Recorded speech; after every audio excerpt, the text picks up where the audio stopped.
సార్కి ప్రమోషన్ సిఈగా వచ్చి first posting Medchal జోన్కి రావడం జరిగింది.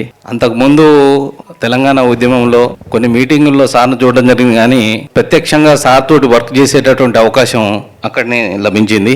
ఆ సందర్భంగా సార్ని అబ్జర్వ్ చేస్తే చాలా విషయాలు, అంటే సారు ఆపరేషన్లో ఎస్సీగా ఆపరేషన్లో తక్కువ చేసినప్పటికి కూడా సార్ దగ్గరికి వచ్చేటటువంటి ఆ గద్వాల్ నుంచి కన్జ్యూమర్లు కొంతమంది వస్తుండే, అక్కడ సార్ చేసిన సర్వీసు ఏ విధంగా అందించారు, ఆ రైతులకు వాళ్ళు ట్రాన్స్ఫార్మర్ అక్కడ ఉన్నప్పుడు ఇప్పించిన కన్జ్యూమర్లు వచ్చి సార్కు నమస్కారం పెట్టుకోవడానికి వచ్చినాం సార్ అని చెప్తే అసలు అంటే చాలా విచిత్రంగా అనిపించింది.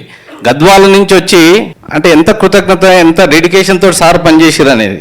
తర్వాత రకరకాలైనటువంటి టెక్నికల్ విషయాలకు సంబంధించినటువంటి వ్యక్తులు కూడా వస్తుండే. ఆ సారు ఎంత సూక్ష్మంగా అబ్జర్వ్ చేస్తారు ఈ ఆపరేషన్ లో ఇంటరప్షన్స్ వచ్చినప్పుడు అనేది ఒక ఉదాహరణతోటి చెప్తుండే. ఏంటంటే తొండలు ఉడతలు ఆ ట్రాన్స్ఫార్మర్ల దగ్గర వచ్చి ఇంటరప్షన్ అయినప్పుడు స్పెషల్గా ఐఏఎస్ ఆఫీసర్లు, మినిస్టర్లు ఇంటి దగ్గర సిఎండి గారు పిలిపించి దీన్ని స్టడీ చేయమంటే ఎందుకు ఇంటరప్షన్ అవుతుంది అనేది ఒక స్టడీ చేసి సారు ఒక కిట్ను తయారు చేసి ఇచ్చారు. తయారు చేసి ఇస్తే అది అక్కడ పెట్టి టెస్ట్ చేయడం జరిగింది.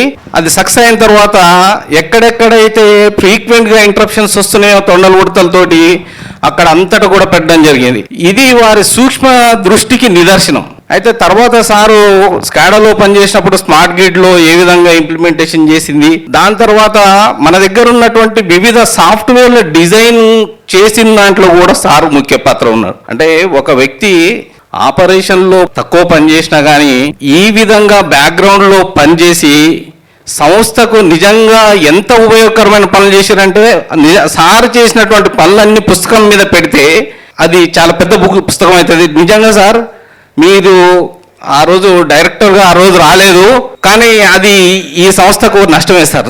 డెఫినెట్గా మేము ఆ రోజు అబ్జర్వ్ చేసింది ఏంటంటే ఒక చిన్న ఎక్స్ప్రెషన్ కూడా కనపడలేదు. నాన్న మనకి ఎంత ఉంటే అంతే వస్తుంది, తప్పకుండా మీరు ఆ స్థాయికి చేరుకుంటారు సార్. మీరు ఇక్కడ ఉన్నారంటే నిజంగా మేడం గారు సపోర్ట్ నిజంగా మేము వర్ణించలేదు సార్. మేడం సార్ ఇక్కడ ఉన్నారంటే డెఫినెట్గా మీరు మీ కుటుంబ సభ్యుల సహకారం అయితే 100% ఉంది. దానికి ఇదే ఇంకా అవకాశం. ఈ సందర్భంగా మీకు ధన్యవాదాలు తెలియజేసుకుంటున్నాం సార్. ఇది మీకు సార్ ఇంతకుముందు చెప్పినట్టు మీకు చాలా నాలెడ్జ్ ఉంది, తర్వాత ఎనర్జీ ఉంది, చాలా ఓపిక ఉంది. పిహెచ్డి చేసేటప్పుడు చాలా చిన్న పిల్లలతో పనిచేస్తున్నారు సార్. పిహెచ్డి సబ్జెక్ట్లో చాలా యంగ్ సైంటిస్టులు సార్ దగ్గరకు వచ్చి కూర్చొని పనిచేస్తుంటారు. ఇది మీకు తప్పకుండా నాకు మిమ్మల్ని చూసినప్పుడు ఏమనిపిస్తుంది అంటే చుక్కరామయ్య గారికి సెకండ్ ఇన్నింగ్ లాగా మీకు సెకండ్ ఇన్నింగ్ స్టార్ట్ అవుతుంది సార్. డెఫినెట్గా మీరు ఇప్పటి వరకు సిఏ అయ్యారు, ఏఈ నుంచి డిపార్ట్మెంట్లో హైయెస్ట్ ఉన్నత స్థాయికి చేరుకున్నారు. ఇక్కడి నుంచి ఇంకా ఉన్నత శిఖరాలకు చేరుకోవాలని ఆ భగవంతుని ప్రార్థిస్తూ నాకు ఈ అవకాశం ఇచ్చిన మీ అందరికి కూడా నమస్కారాలు తెలియజేసుకుంటున్నా. జై తెలంగాణ.